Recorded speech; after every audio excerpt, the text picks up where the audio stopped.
building something this ambitious in an industry that is so based upon tradition. It's lonely, it's challenging being a solopreneur. The highs are exhilarating. You get a new client and you're so excited.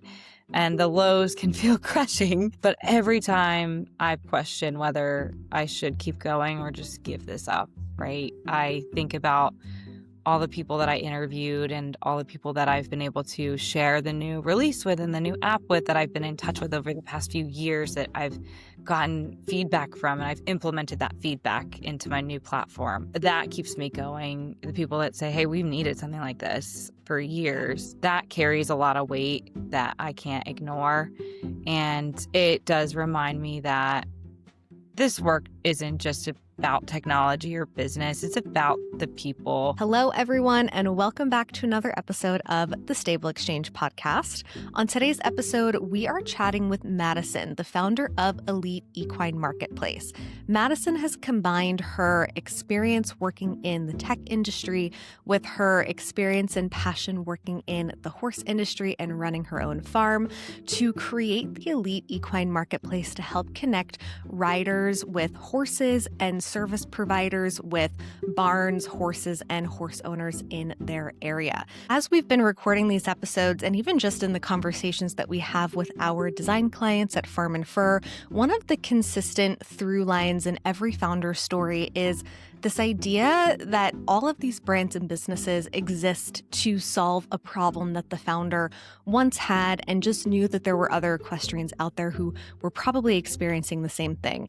And you will hear in Madison's story today all of the different problems that she identified just through getting out there and talking to her equestrian community around her, really let their pain points with similar platforms drive all of the features that she ended up including into the Elite Equine Marketplace. So I'm so excited for you to all hear her story. There's one little note I need to mention before you guys dive in.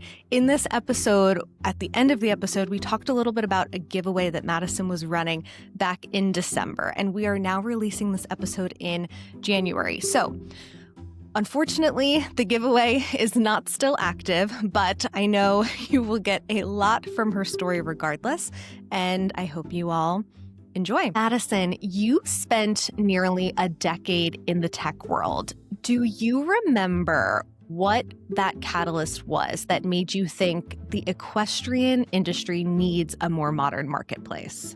Yeah, so even before I entered the tech space professionally, I was watching companies like Airbnb and Uber and Kayak really revolutionize how people connect and transact using smart filters, location-based tech, and real-time personalization. And I couldn't help but wonder, why hasn't anyone done this for the horse world? So even with a very strong network in the hunter jumper space, I've just always found myself constantly starting from scratch. Whether I was looking for a horse to short-term lease or buy, trying to sell tack, or searching for a barn or a horse chiro in a new place. There's all the data out there, but there's no structure and no way to search by the right parameters and really keep it all in one place. So naturally, I started asking trainers and sellers and setting up interviews, casual interviews, just to dig into main pain points that they experience too, in addition to my own. And we've really all come to the conclusion that there's a major disconnect between the size, the passion, and the pace of the equestrian world and the outdated and fragmented tools that we are expected to use. So realistically, it's been these few items. It's a fragmented experience, right? So riders and trainers looking for horses for their riders and such, right? They jump between Facebook groups and outdated classifieds and different sites and word of mouth referrals and agents, right? Often piecing together information with half a dozen or more sources. There's poor listing structure. So a lot of platforms do not have the smart filters. They don't have location-based search and real-time editing tools. You can't really easily update a listing from your phone or essentially update, hey, this horse is located in Virginia, but they're going to be in Ocala for trial on these dates, kind of like Airbnb, right? And managing multimedia uploads all in one place. So sellers are really forced to juggle multiple platforms, a lot of time losing opportunities. And then sometimes buyers also have to pay to see all of that data. Another thing is limited trust. Buyers and sellers alike are wary of scams, and sellers waste time with unqualified leads, rogue buyers. There's really little to no accountability on many platforms. And then there's cost barriers. A lot of sites, Facebook is free, right? But you've got to really sift through endless data and scroll and scroll and scroll to really find that diamond in the rough. But some sites charge per listing or restrict access unless you pay. And that model really punishes professionals and small businesses alike who need to post frequently or showcase a wide inventory. And then there's also no real-time matchmaking. So no system that alerts buyers to new listings matching criteria or shifting price points, the way that a site like Kayak and travel sites flag flight deals. Riders have no automated, personalized way to connect with the right seller at the right moment. So the sport, especially in the hunter jumper space, is very tradition based. It's based on trust, on community, on tradition. But that doesn't mean we have to rely on clunky tools or outdated systems. And so I really wanted to give this industry the modern tools that it's been missing. So I built them, and I didn't want to boil the ocean. I didn't want to cover all disciplines. I'm in the hunter jumper space. It's my world. It's what I know, what I've grown up on. So I really wanted to focus on just the hunter jumper world. That way I could create the filters and connections that I understood, and everyone else really understands in the space too, to make the biggest difference. And so most of our users now are busy trainers who don't have the time to list, and businesses that are looking to promote themselves, small or large, and individuals that are trying to find their perfect match. So it's a really cool matchmaking experience, and I love seeing it come to life. Yeah, I love that you mentioned that you niched down from the start and built a platform to specifically fulfill a need that you had in the hunter jumper world. And, so many of the conversations we've had so far with other business owners, it seems like that's the common thread. We've all identified some problem that we've faced in the horse industry. And then we say, well, if no one else is going to build a solution, it might as well be me. And niching down from the start probably made it a little bit easier to really identify what are those specific needs that other hunter jumper riders and trainers are having, and then make solutions specific for them. And I imagine over time, if the goal is to expand to other disciplines, it will probably be easier to replicate that as you want to expand out of hunter jumper. It's funny, you mentioned kind of the super outdated platforms. I relate to that so much because when I was in high school and college, I was working for a trainer, and she was in the process of building her lesson program for the first time. So we were looking for pretty low budget horses, and she would have me scrolling what I think the website was Dream Horse, or it was something that was like so archaic now if you looked at it today, but it was so hard to find exactly what you were looking for, a horse that kind of had all the qualities that you would need, especially, a safe horse for a lesson program. So I love that now. I mean, that was about 10 years ago. I think things have come a long way since then. And, you also mentioned that the horse world is so rooted in tradition. So when you first started putting the pieces together to build this platform, did it take you a little while to come around to the idea of building it? Or did you have the idea and say, yes, this is it? And did you have any initial pushback in the beginning? As you said, I want to disrupt an industry that historically stays the same, takes a little while to come around to new things. Yeah, so I definitely sat with it for a while, not because I doubted the idea, but because I took the responsibility very seriously.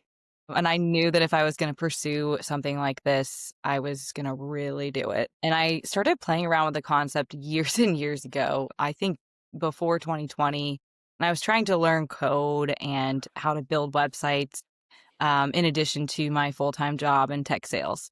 Mhm. So that was sort of like a side hustle. But then in late 2023, I put together the beta version myself, kind of building off of all of that I learned as a side hustle and started sharing it with family and friends into 2024.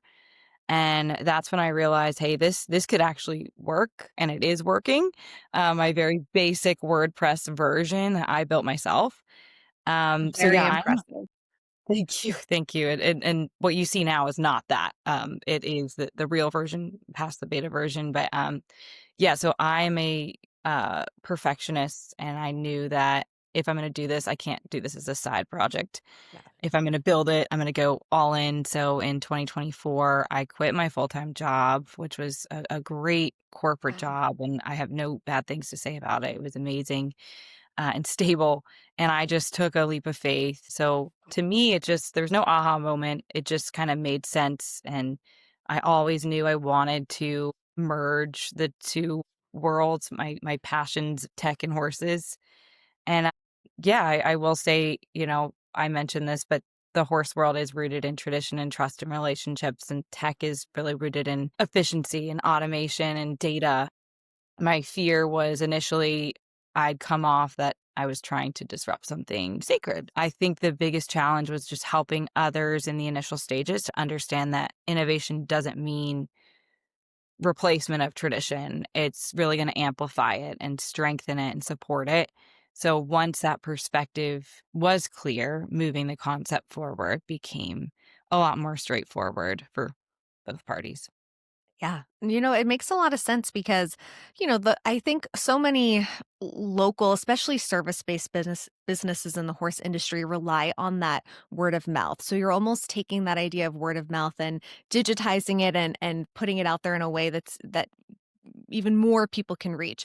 Even remember, I was a barn manager for almost 8 years, and I had my super small local network in the town that I lived, but sometimes you need to look beyond those super, super local vendors like, hay, manure, even feeds, or sometimes you need something a little bit more specialized. And it would have been so much easier at the time if instead of asking the same people in my network who recommended the people that I already knew, if I had an online resource where I could just go even a little bit further outside that circle. So I think that that's super cool. I think a lot of people who maybe have an idea for an app or something that they can do to bring tech into the horse world or bring the two together are probably very intimidated by the idea of getting started. They might have a great idea, but might not have a background in tech to know exactly what to do. So, what was that first step that you took, or the first step that you would recommend someone take when they're looking to improve something tech based in the horse industry? Yeah, absolutely. So when I first started, I just opened a blank Google Doc and I wrote down every pain point that I have ever experienced as a seller and buyer in the hunter jumper space. And then I called trainers and friends to validate those frustrations. So once those patterns emerged, I began sketching out wireframes and flows, and then the problems really told me where to start. So that's what I would recommend is look at the pain points, and the problems are going to lead you to building a solution. Yeah, I love that you say you almost started with identifying the pain points first, but then also just talking to other people in your community. So you almost let them drive the conversation and the features that they wanted and needed. Did you feel like you had a very clear idea right off the bat of all of the features that you were going to include? Because you do have a really robust list of features and different ways people can use the platform. So, beyond just horse sales, you have listings for other equine service providers. There's a huge breadth of what you offer. So, did all of those additional verticals come with time as you built, or did you know from the very beginning you wanted to start with that? Yeah. So for me, just obviously being entrenched in the space, I knew the more straightforward features that were needed because I was a seller and buyer. So I knew There's some really straightforward features that should be pretty easy to implement first. It's the robust filters, really specific to the hunter jumper world.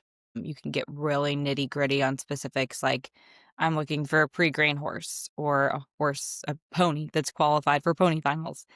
5-star reviews for verification for listers. And I think that especially makes sense when you're traveling to a horse show and you're looking for a chiropractor.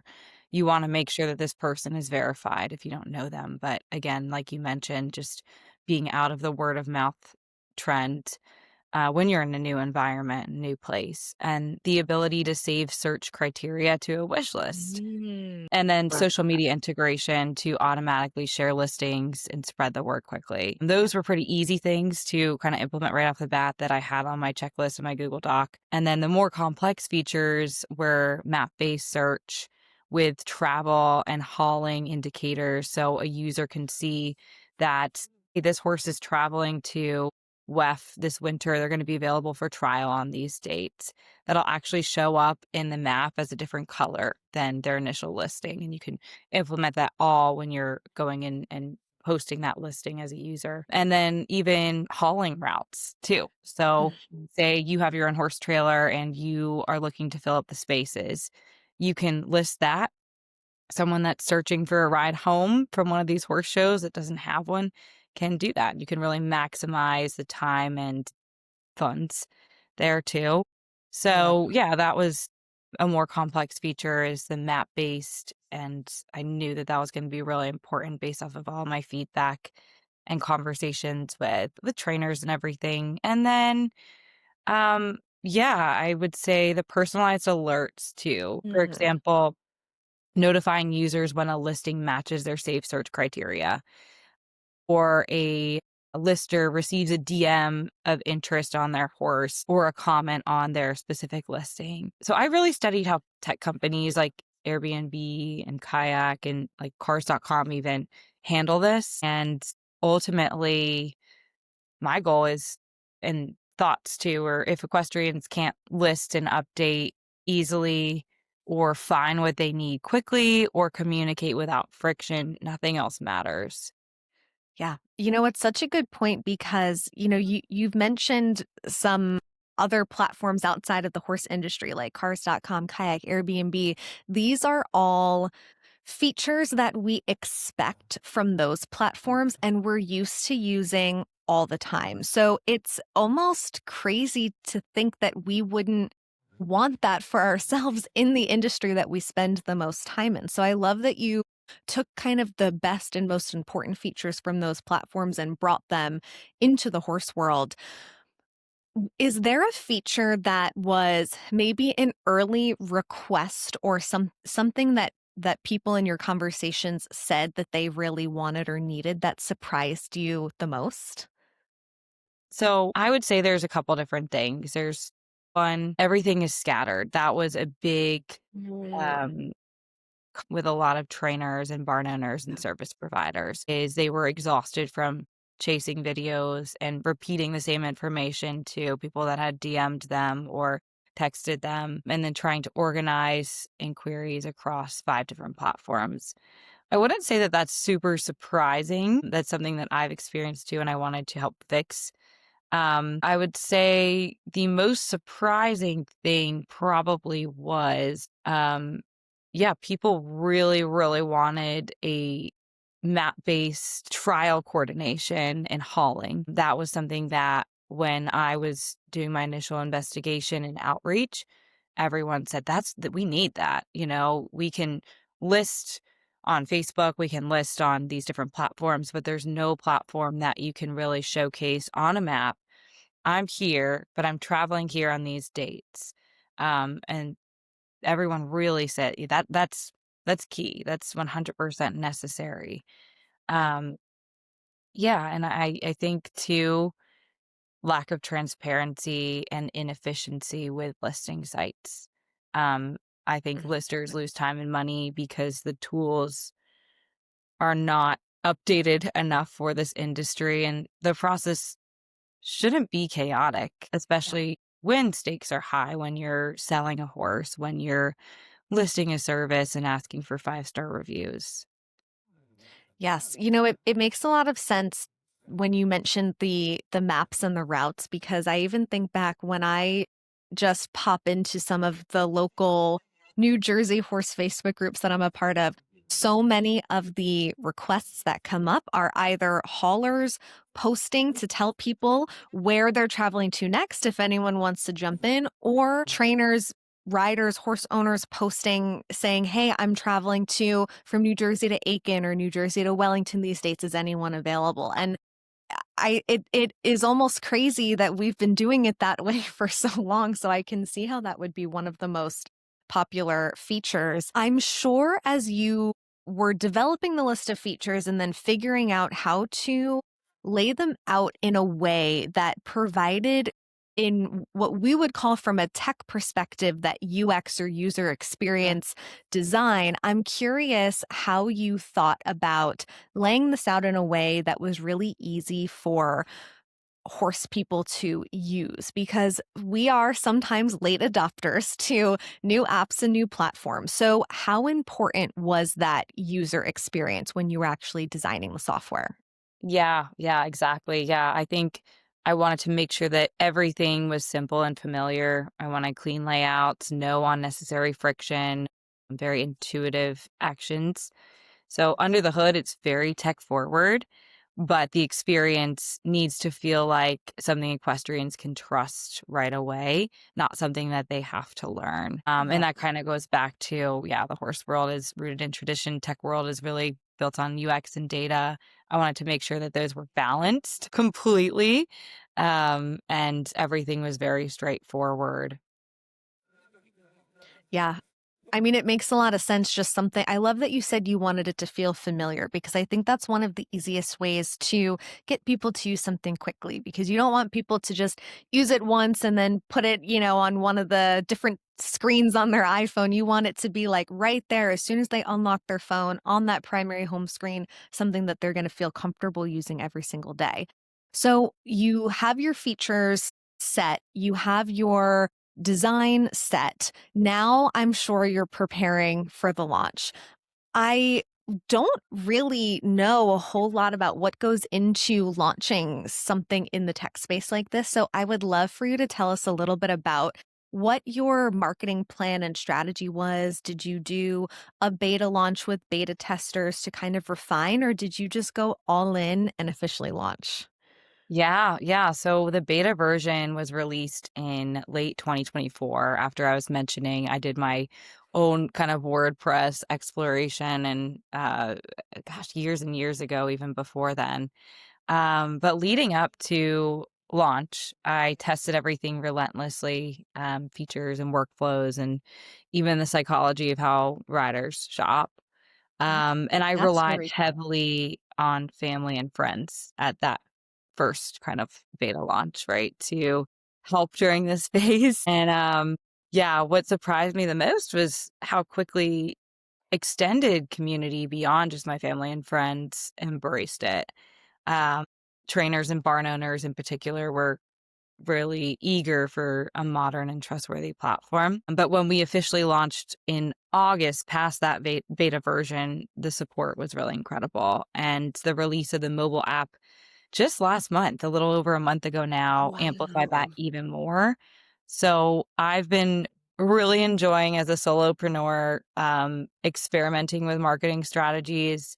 Yeah. I'm doing a lot of horse show giveaways, and have an ongoing sweepstakes that's actually running through December 31st with prizes. So that includes custom LM show boots and a $150 gift card. And then Whoa, along the that's a way, I good just price pack. yeah, yeah, exactly. And it's all just for going and downloading the app. So I'm really excited about that. That's been pretty amazing, the responses we've gotten and people we've gotten on the platform. And then along the way, I've had the opportunity to really build amazing partnerships with large and small businesses alike. Small businesses can list for free on the platform. So people are really taking to that. Amazing. They're asking for 5-star reviews from outsiders. They're sharing, social sharing. So it's been really exciting and inspirational. And as a solopreneur, I don't have a marketing team or a sales team behind me. So I'm experimenting. I'm hiring interns too. And I'm grateful for the opportunity to get to do this. I know it can be tough as a solopreneur and a one-woman show, but I love that you mentioned you have pursued a couple of different marketing strategies from social media to horse shows to giveaways and even using these small businesses that list on the platform as a way to help you grow.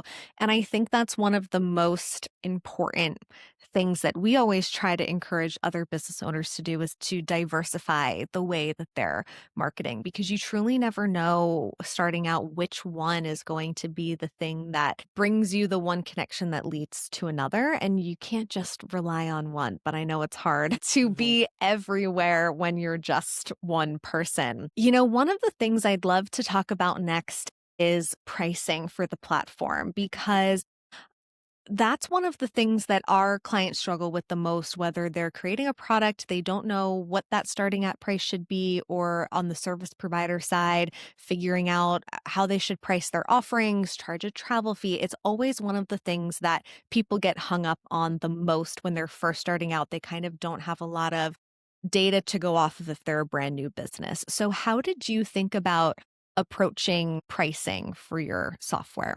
Yeah. Again, I went back to the pain points. Pay per listings always feel really transactional and limiting. And I think sellers feel like the pressure to choose their best listings or constantly calculate the cost. I wanted to make my platform unlimited listings on a subscription basis. So that really removes the mental friction and encourages consistent and honest activity, which in turn also gets them more visibility with Google's algorithm. So, yeah, that was based off of my own frustration and understanding with my conversations with trainers and high volume sales barns or even just service providers trying to get the word out on their platform is I didn't want it to feel limiting. I wanted it to be unlimited. You can post unlimited media, you can post unlimited listings. And I do think what's kind of unique too is in this industry, right?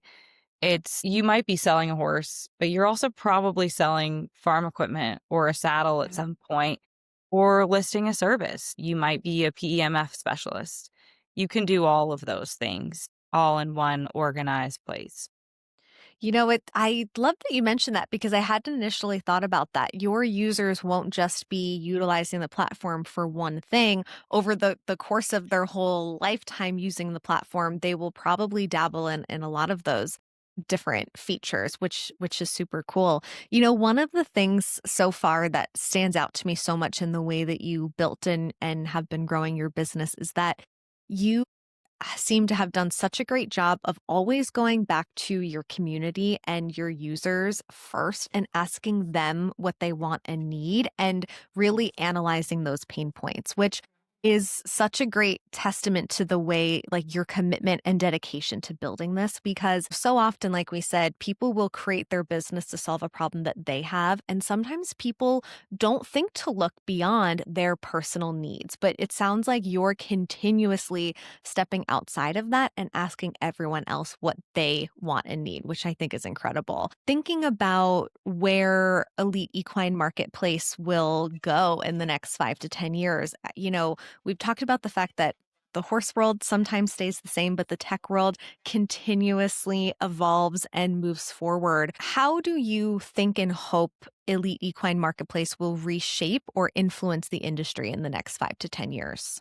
Yeah, I think just bringing transparency, efficiency, and dignity to the buying and selling experience. I want riders and sellers and equine businesses to feel empowered, not overwhelmed.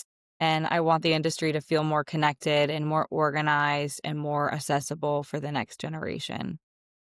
Yeah, it makes a lot of sense. And I love, you've mentioned the transparency aspect a couple of times. And I think we've all either heard a horror story or maybe even experienced ourselves that idea of you buy a horse from someone that you think is reputable and it just turns out that they aren't. And it's not fair to you as the rider. And most of all, it's not fair to the horse, which is the worst part because they're the ones that lose out the most in the end. So I love that you're looking to bring that verification process and so much transparency because it's an industry that isn't regulated in that way. And in a way, you're setting the foundation and the framework for bringing at least a little bit of regulation to it so that people can really trust the sources, which is super important.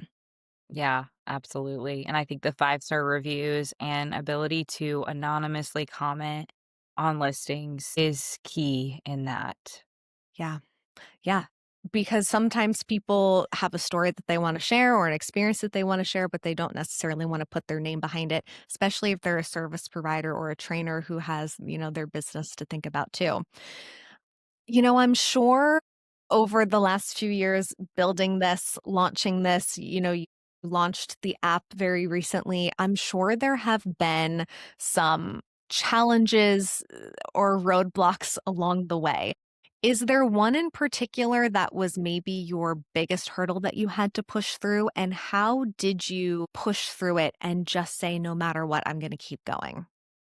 Yeah, I don't think there's one specific pinpoint. I think there's been several, and building something this ambitious in an industry that is so based upon tradition, it's lonely, it's challenging being a solopreneur. The highs are exhilarating. You get a new client and you're so excited, and the lows can feel crushing. But every time I question whether I should keep going or just give this up, right? I think about all the people that I interviewed and all the people that I've been able to share the new release with and the new app with that I've been in touch with over the past few years that I've gotten feedback from, and I've implemented that feedback into my new platform. That keeps me going. The people that say, hey, we've needed something like this for Yeah. years, that carries a lot of weight that I can't ignore. And it does remind me that this work isn't just about technology or business. It's about the people. It's about a passion for horses and the sense of responsibility and the knowledge that I can help fill a real need in their lives keeps me going forward even on the hardest of days. And any entrepreneur, especially a solo entrepreneur, will tell you that they feel like giving up all the time. But, you have to keep that in the back of your mind always, like, keep going, keep going. Yeah. It's worth it. It's so true. I mean, when you mentioned the highest of highs and the lowest of lows, we all feel that you could have what you think is your best day as a business owner, where you feel the most productive, or you reach a goal, or you have a client who's over the moon, overjoyed, so happy. And then the next day, you could get an email or a phone call or see something pop up on social media that just Mhm. kind of feels soul crushing at the time. So you can't take for granted those moments that keep you going. And it sounds like you always keep your customers and your users at the forefront. Like that's who you're ultimately building this for. Now, you also live on a farm and have quite a few horses of your own. I imagine living on a farm and building a platform for the horse industry probably brings a lot of good inspiration day to day. I'm sure sometimes it can also feel tricky to balance the two, maintaining your farm and also building a new brand in the horse industry. How do you find that balance? And do you think that having your own farm has helped you fully immerse yourself in the horse industry and relate most to your users? Yeah, absolutely. I think living on a farm gives me grounding and clarity. I will say from a user perspective too, there's a lot of things I never realized when I boarded my horses. I didn't realize how important it was to find the right hay delivery person and shavings pickup and manure removal. There's all of these different things that you don't realize when you're boarding a horse because usually the trainer person that owns the farm will take care of that. So that to me gave me a new set of eyes too. And when I was building out the platform, this shouldn't just be for horses. This should be for service providers too. There's so many different niche services involved in the horse world. But the other side of the coin is horses really do pull me out of my head and remind me why I'm building this in the first place. I have to structure my days very carefully. I do my tech work in the early hours. My team is mostly out of India, my development team. And then I do my horse time in the afternoons. Right now, it's a little crazy. I have 5 or 6 horses to keep going, which is not normal. Wow. I mentioned before my sister is working for a trainer right now, so I'm helping with her horses. Normally it's 3 to 4, but pending injuries, of course, you know how the horse world goes. And then I'm right back to business in the evenings. I'm constantly working. I'm so grateful because my mom helps nearly every day. I'm so lucky to have her. She comes out and helps me make it possible to fit it all in. And my husband, my dad, I mean, I'm so lucky to be blessed with the best family in the world that helps me make this lifestyle work out. Yeah. And yeah, rainy and snowy days like today have their upside. Yeah. I can have the quiet time to really focus and still be around the horses that do keep me stable. I'm trying to for my backyard. We put the horse down. Well, Yeah. I'm jealous So of your snow. a lot of snow, but Which I know it makes it harder to do barn work, but there's nothing better than like a fresh snowfall on the farm. It's just one of the most magical, yeah, magical moments. it really is. So I'm very lucky. We have a great barn hand too. And yeah, the balance truly feels natural because my personal and professional work overlap. It didn't before. It was so separated in my previous life in the tech world. And yeah, I'm already at a lot of these shows, so I get to take advantage of the opportunity to connect and promote the platform even if it's Mhm. just handing out flyers, going barn to barn around a horse show, or it's hosting a happy hour around a Grand Prix event. That's really cool, really fun. And it's just, I'm going to always take advantage of every opportunity I can to talk directly with the community. And Yes. yeah, having the support from my trainer, my family makes everything possible. So I'm very, very lucky for that. You know, I love that you mention your family and your trainer because so often when we're thinking about building a business, we think about support in a traditional sense from, employees or interns or people that we bring onto our team, but we don't always give credit where credit is due to our family, spouses, friends, trainers, other people in our lives who bring so much emotional support and sometimes, the physical support that we need. So I love that you mentioned that because I think that is a really important thing to remember when you're building a business. Your support doesn't always have to come from hiring a big team. Sometimes you just need that one person in your life that you really trust to call on when you really need help or someone that you can just ask, that honest advice. And sometimes it's helpful when they aren't so directly involved in the business because they can give you a little bit of that outside perspective. I'm Absolutely. curious, is there one thing you've learned from combining the two worlds, from the tech world and the horse world, that you didn't expect to learn when you first started? Yeah, I think I mentioned how different the worlds were, but when I combined them and was able to marry the two passions, tech and my horses, right? I realized surprisingly how complementary they are. Tech is going to bring order, and then horses are going to bring perspective. So Yeah. together, they really do create a rhythm that is surprisingly natural. Yeah. It's a good balance. I'm curious too to know if you see any mistakes that are common that people make when they're trying to modernize a traditional industry that, like we've said, is so built on trust. So, is there anything that you would recommend people avoid or any common mistakes you Yeah. think people could make when they're trying to bring innovation to a historically traditional industry? Yeah, I've made these mistakes myself. So I can attest. Yeah, I think trying to force change too quickly and ignore the emotional fabric of the industry, you need to know you can't bulldoze tradition, right? And I did know going Yeah. into that, but I think you have to really reframe things and honor it while guiding people forward, right? Yeah. So I will say starting by listening, the community will tell you what's broken really leverage your community and outside community. Always be open to feedback and don't build in isolation. I think building in partnership is so key. You mentioned some of the ways that you've really helped build the business forward is by having some of those partnerships early on with some of the service providers that list on the platform. So I think those collaborations in the industry are so powerful and important. That was really one of the ways too that we had early success with Farm and Fur. We took every opportunity to, which I guess in hindsight isn't always the best advice. We really said yes to everything, which didn't always pan out to be the best fit. But I think in the beginning, you have to do that to learn what the right collaborations are for you. And I think that definitely helps kind of spread the word, very early on. We've talked a lot so far about all of the features and ways that people can improve the experience of buying and selling horses through the software.